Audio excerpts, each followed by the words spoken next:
What's up guys, DreamcastGuy here, talking today about The Evil Within and explaining the ending. Before we jump in, let me start this by saying spoilers, giant spoilers throughout this entire video of the beginning, middle, and end, and giant twists completely unraveled before your eyes. Alright, everybody ready? Okay, here we go. The entire game, you are stuck inside Ruvik's machine. Ruvik is a man who's been cut up and his entire mind is now contained within a device. This device gives him immense powers to those who are currently in the machine, but he is nothing outside the machine. This machine creates its own little pocket dimension, and all the players who enter the dimension affect it, but cannot really change it. I think even the primary boss enemies are actually warnings of your own mind, trying to warn you of the fact that this is not a real place. You fight against the Keeper, a man with a safe locked on his head, unable to see, but still trying to kill you nonetheless, showing you that in this world, you are a prisoner who is still a violent being. The Sadist, who appears several times throughout the game, wielding a chainsaw and only a half-built face, mangled beyond recognition, showing you that though your eyes are open,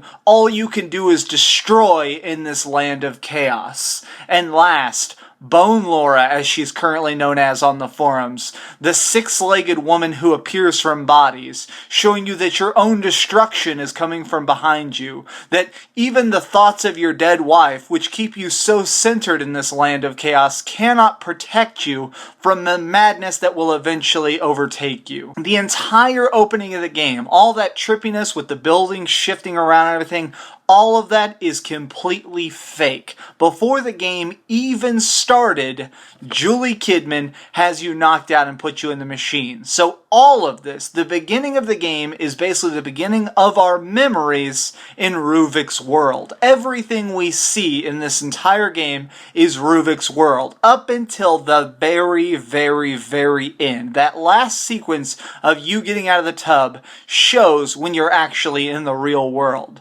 But what I'm going to say that I think not a lot of other people are going to get is that that last fight isn't Ruvik at all. We see Leslie run to you. He's clearly frightened and he's being chased. Then Julie comes up and is like, hey, just give me the kid. We need him. And the protagonist Sebastian's like, no, I'm not going to hand him over. When all of a sudden we flip into this alternate reality and we see all of a sudden a vast desert. And here Leslie walks very willingly to Ruvik, who is just a horrible looking mess at this point, showing what his body probably does look like at this point if he wasn't just a brain in a jar. And then, as soon as he touches Leslie, Leslie disappears, completely just vanishes. And I think right here is actually Ruvik leaving the false world. This is Ruvik taking over Leslie's body. At the very end, after everything, we see Sebastian walking outside and we see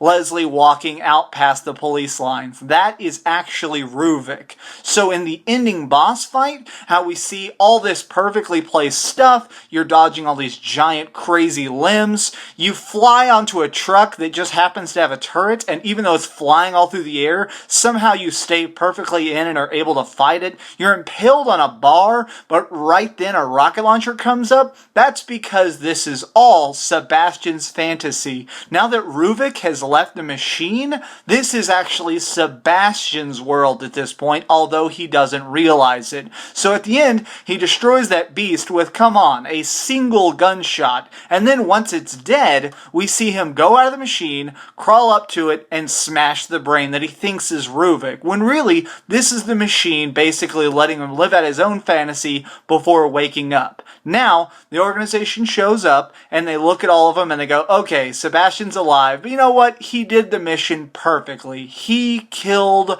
Ruvik, or so they think. When in actuality, Ruvik has now taken over Leslie and is free in our world. So that's it, guys. That's my theory, and I think we're going to get this confirmed coming up, because there's actually going to be 2 additional DLC chapters coming out soon where we play as Julie Kidman. And I guarantee you, we're going to be playing through a prototype of this machine, probably teaching Ruvik the ropes, showing him how to handle his psychic powers, and maybe even working with the organization to create the mental hospital and all the craziness we saw in this weird macabre dance. Thanks so much for watching, guys. If you like this theory video, share it somewhere, post it on some forums, and subscribe. When I get to 5,000 subscribers, I'll be giving away an Xbox One or a PlayStation 4 to a random subscriber. Thanks so much for watching.